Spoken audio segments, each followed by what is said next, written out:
shows are individually owned and opinions expressed may not reflect others.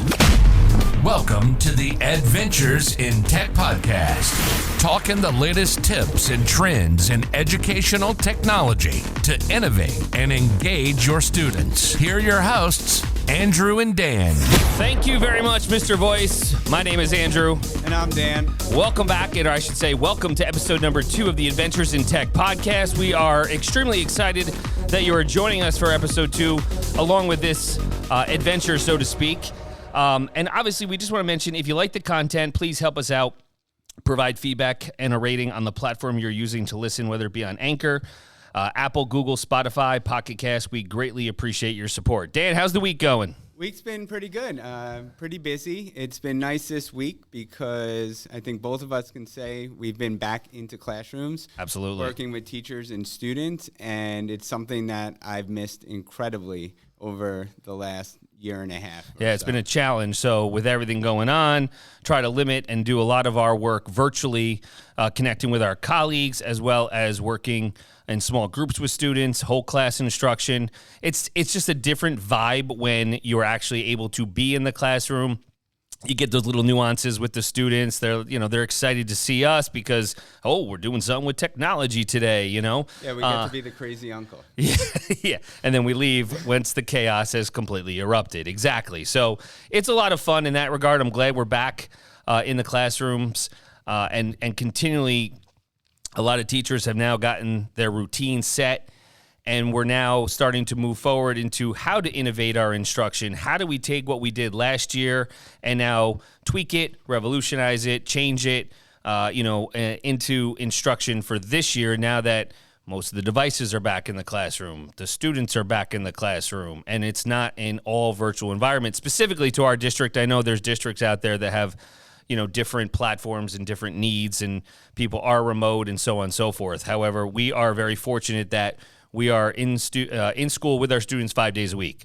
And I think a lot that we've been having conversations with teachers right off the bat is leading into our podcast topic today, and it's dealing with the needs of the student, especially the SEL needs of a student, coming back into school, coming back full time. Many kids haven't been there for 18 months. 18 months. So it is. It's monumental. I have a second grader at home who actually his kindergarten year got cut short. So seeing just the varying levels of, we know how much growth is in those younger grade levels, but from kindergarten and, losing, I don't want to say losing instruction time, but losing the experience of being with your classmates, that he hasn't experienced a full year of normal school, and he's already in second grade. So it's kind of mind-boggling. And as teachers, as educators, as parents, we're trying to, what's the word I'm looking for? Try to cut down the deficits, I guess, or make sure we're attending to those specific needs, both socially and emotionally. And it's challenging as a teacher and as a parent to make sure that those students are getting the best benefit, for that interaction with their students, with their teachers, just on the bus, everything, the lunchroom, everything's been gone. So it is quite powerful that we are getting back to some sense of normalcy. And I'll just point out, one of the things that we're launching now is we're using digital badges to gamify some of the norms and some of the things, the expectations in the classroom, just as a way to refresh students, but also to keep them focused, keep them on task, and just keep them engaging with each other and with the teacher in a positive manner. So we're developing a whole digital badging system, which I am excited about, and it's fantastic. And I think it's fantastic. But you're right, and we're going to talk about gamification on another episode, absolutely, in regards to the badging and the digital badging, and that kind of leads me into Dan and I are very fortunate. We are going to be presenting 3 different sessions, and one of them is on digital badging up at the NYSCATE annual conference held in Rochester in November. It's called Better Together 2021, so it's going to be held in Rochester in mid-November for New York State. It's the annual conference for NYSCATE. We are excited to be presenting on 3 different days, 3 different topics, and we'll get into that more as we get closer. What I'm excited about is we've already discussed, we're bringing the show on the road. So we will be up at NYSCATE. We will be broadcasting and recording from there with hopefully a whole slew of people that are actually going to be attending in person. There is a virtual option as well, but we are excited that we're going to be in person with people and hopefully have many guest appearances, during the conference. I'm excited about that for sure. All right, so as we move forward, let's get into our weekly windup. Yeah, a lot of news some news came out last week, but big, impactful news, I should say. All right, so one thing that came out is a whole upgrade and integration between Google Calendar and Google Docs. And what you can now do is you can quickly start and share a meeting notes document directly from your calendar event. So as you create a Google Meet in your calendar and you attach the notes document, it's automatically going to show up in the Meet. So I think that's a great integration right there. Yeah, it's going to save time. It's going to be powerful. It's going to give access to everybody who was invited, to the Meet from the calendar. You're not going to have those repetitive steps of switching between docs and calendar and back and forth and who has access and, let me share this with you. So now it's automatically going to happen. It's going to be streamlined for the creation, sharing, and attachment of the meeting notes all into the calendar events directly. And it did, the rapid release actually came out already, October 5th. Scheduled release domains, if your domain is a scheduled release domain, could take up to 15 days, obviously, for feature visibility. And that'll be starting on October 19th. It is available for all Google Workspace customers, basic, business, everybody. So it's not just a paid version of Google Workspace. Everybody will have access to that, which is phenomenal. And the next thing in the weekly windup is with Google Classroom. Students can no longer unenroll themselves from a class. So I'm not sure how many people have dealt with this in the past, but all of a sudden a student says, hey, I was kicked out of your class, or I'm no longer part of your Google Classroom, when really what they were doing was unenrolling from your class. Now that they do not have that option to do it. Right. So, and that feature, I believe, will be off by default. So if students are still leaving your Google Classrooms, check with your Google Workspace admins just to ensure that they can no longer unenroll. Now, do be mindful if you are teaching professional development classes virtually and you add colleagues as students, they won't be able to unenroll as well. Not saying they're going to, but at the end, some people are type A and they want to make sure their Google Classrooms are lined up and I'm done with this course. You either archive it as the teacher or you may have to just remove them manually if they ask you to do so. But that, again, is a huge thing with grades. It was a big challenge in the virtual environment. And one thing I will point out, with that, you have to be aware at the end of the year to go ahead and archive your classes when you're finished with them, because otherwise those classes will remain on all of your students' classroom dashboard. Also point that out to other PD specialists or other teachers that are co-teachers in someone else's Google Classroom, or you're put in as a student, you won't be able to unenroll as well. Right. So it's a safety feature, primarily geared towards students to ensure that grading and assignments don't disappear. There's no excuse on that end. We know there are sometimes hiccups with the student information systems and syncing, but 99% of the time it's because a student, maybe hit a button by accident or intentionally, and now that will prevent that from happening in the future. The last one's a big one. I wish it came out about 8 months ago. 10 months ago. Yeah. For those, especially for those who are still in the virtual environment with Google Meet. This is a huge, huge upgrade, though, with it. So go ahead, Dan. So basically, your Google Meets from your Google Classroom have become easier and more secure. So one thing you'll notice, and you probably noticed it already, when you go into your Google Classroom, no longer will your Google Meet link and everything be in the top display card. It'll be moved down to the lower left, and that's where you will join your meetings.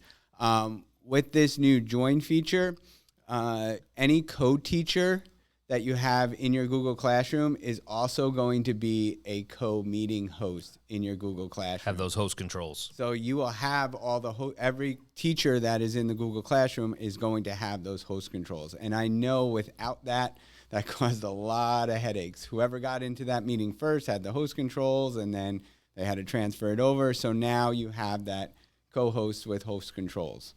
Yeah, that's huge, especially when you think about breakout rooms. I know we touched base upon this last week with the ability to make somebody a co-host, up to 25 co-hosts per meeting. But now it's if you were listed as a teacher within Google Classroom, it'll automatically allow that individual to have those co-host controls and abilities.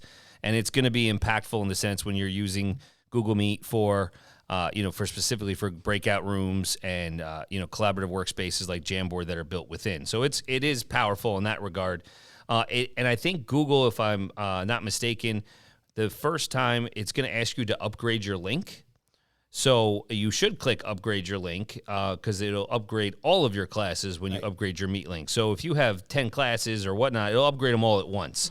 And if your old Meet link is shared in other documents, which we hope it isn't since we're in person, but you should also update those links on those documents as well.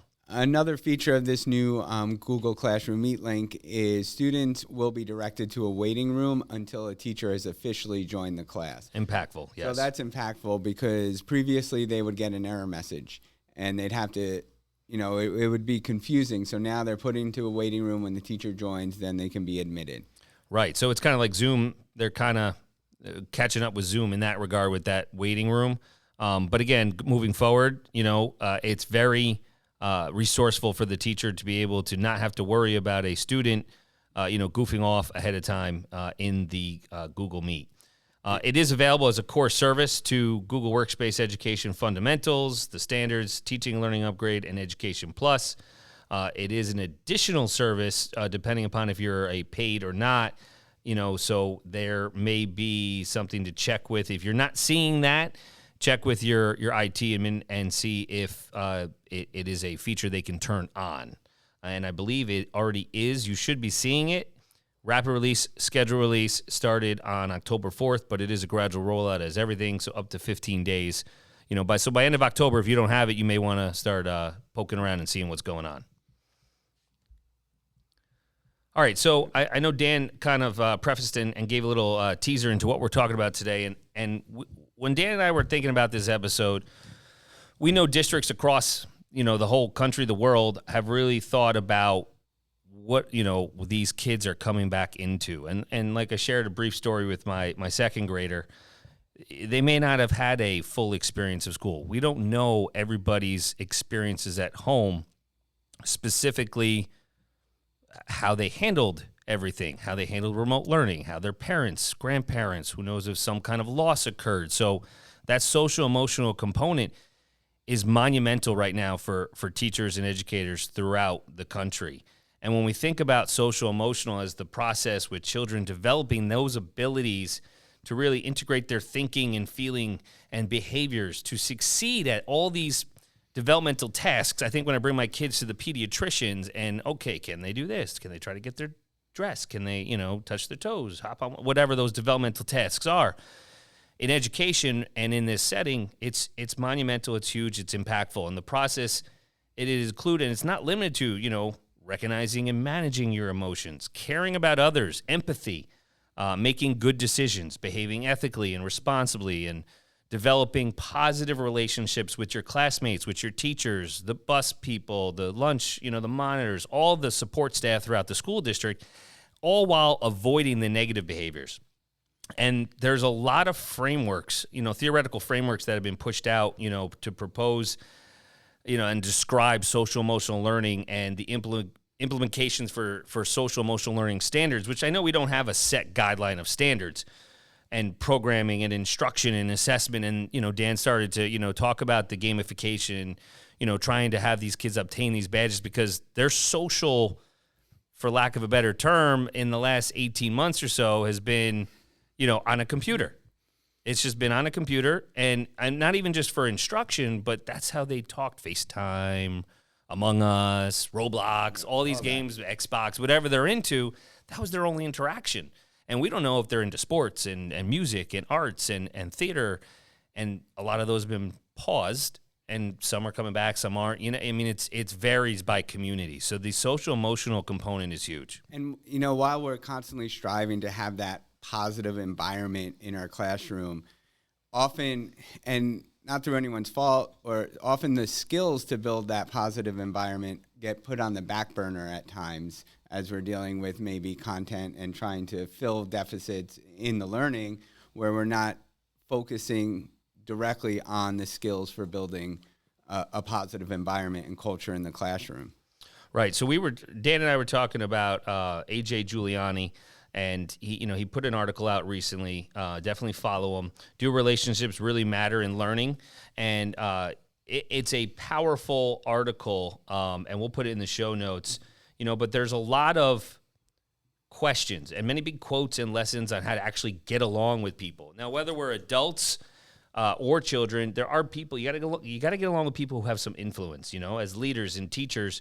The book was, he talked about Dale Carnegie writing a book, How to Win Friends and Influence People. And it's not just friends and people. I mean, I think we all as adults struggled with the social component being, kind of stuck where we were, and restricted to what we can do when as colleagues and teachers and administrators, in our field, you have to be a people person. You have a passion, you have a love for students and working and seeing growth and impacting children. So I think as we look at getting along with people, there are a lot of skills that we have to take off that back burner and move them to the forefront. We don't want to just focus on debating standards and testing and the next big thing in ed tech and how can we reform education and what's the hot new term and how do we have a real influence on students? Andrew mentioned the A.J. Giuliani article, which we will link in the show notes, but there was something really interesting that I picked up from that article where a team of psychologists from Stanford, Yale, and Columbia set out to explore the question, what's the secret of great feedback? And they had middle school teachers assign an essay for their students, after which students were given different types of teacher feedback. One thing that they discovered that there was one particular type of teacher feedback that improved student effort and performance, that so much that they deemed it magical. And essentially that feedback phrase was, I'm giving you these comments because I have high expectations and I know that you can reach them. I mean, the article says it's just 19 words, but they're powerful. And it's powerful because it's not really feedback, but it's a signal that creates something more powerful, a sense of belonging and connection between the student and the teacher. And that really spoke to me in a variety of ways. I would always open up my classroom every year with the phrase, nobody rises to a low expectation. Great. And that's Powerful. how I frame the environment in my classroom. And to see this reflected in the article kind of just shows the importance of how you build that community in your classroom. Right. The teacher-student relationship is definitely one of the most powerful elements within the learning environment. And same thing with teacher and administrators. A major factor affecting students' development, school engagement, academic motivation, all of those teacher-student relationships, they form the basis of the social context in which learning takes place, that comfort level in a classroom. I know, my daughter in 4th grade, she is a very outgoing person, and she will definitely collaborate and be very open to her teachers right away. My son in 2nd grade, he's a little bit more hesitant. It's like he needs that trust factor, to really get to know and love that and forge that relationship, with his teacher. And again, it ultimately will promote that sense of school belonging, the classroom belonging, and it's going to encourage students to know it's a safe space and participate cooperatively in classroom activities and so forth. So it is very powerful. We have to set those expectations.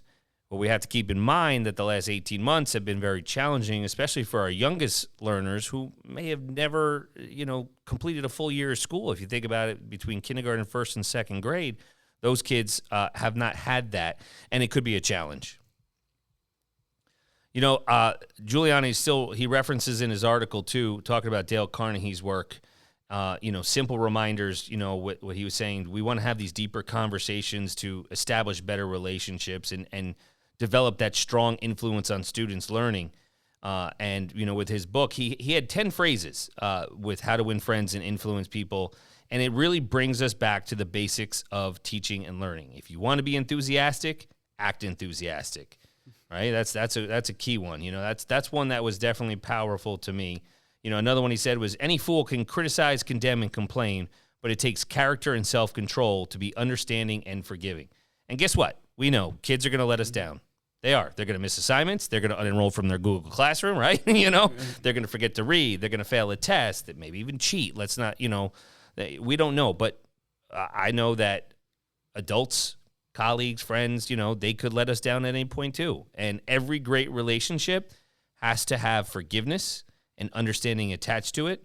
Otherwise, it's more of an agreement or partnership and not an actual relationship. So we have to hold our students accountable for the mistakes, forgive them, and empower them that way. Very well put. Getting to one last quote, I think it leads into our next part. One of the things he says in the book is, I'm very fond of strawberries and cream, but I found out that for some strange reason, fish prefer worms. So when I went fishing, I didn't think about what I wanted. I thought about what they wanted. I didn't bait the hook with strawberries and cream. Rather, I dangled a worm or grasshopper in front of the fish. So I think a lot of this is reflecting on yourself and knowing your why. And that takes time for us to know exactly why. Why are we doing what we're doing? Not the what, the why. And Dan and I had the opportunity to view Michael Jr.'s Break Time. It's something you can see on YouTube. And we have a clip from one of his performances. So we're going to let you listen to Michael Jr. right now. And you could Google this and find it on YouTube as well. How do I know? A lot of people, when they think of the phrase, how do I know, they always want to put the what behind it. How do I know what I'm supposed to do? The question that you really should ask is, how do I know why I'm here? Because when you know your why, your what becomes more clear and more impactful. If you know, like for instance, people know that I do comedy, but that's what I do. My why is to inspire people to walk in purpose. So I can do comedy, I can write books, I can be in a movie, because all of it is motivated by my why. In fact, I have a new web series out called Michael Jr. Break Time. We probably just did the 6th episode. It's on YouTube. So every single Wednesday at 3 o'clock, we drop a new episode on YouTube of Michael Jr. Break Time. What it is it's me. I travel around the country and I do stand-up comedy, in case you didn't know. And in the middle of my comedy set sometime, I'll stop and just talk to my audience. And we've been filming this, and it's pretty cool. So we're in Winston-Salem. I'm gonna show you a clip from Winston-Salem. And I'm just talking to this guy in the audience, and he tells me that he's a musical instructor at a school. So I was like, all right, you're a musical instructor, can you sing? Let me hear you sing a song. So this is what happened at the last episode of Michael Jr.'s Break Time. Check it. So you're a musical director? Cool. Yes, sir. All right, so let me get a couple bars of like Amazing Grace. Can you do the first part of that? Go ahead. Amazing grace, how sweet the sound that saved a wretch like me. Wow. That bro could sing, you know what I'm saying? All right. Now, what you give me the version is if your uncle just got out of jail, you got shot in the back when you was a kid.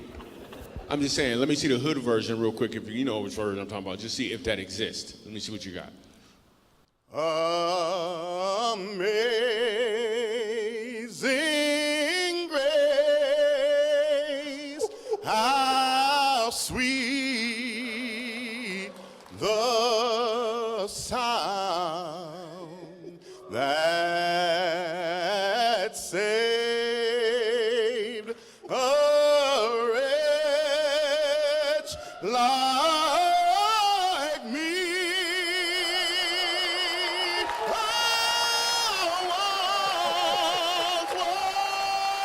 was lost, but now, right now I'm found. Was blind, but now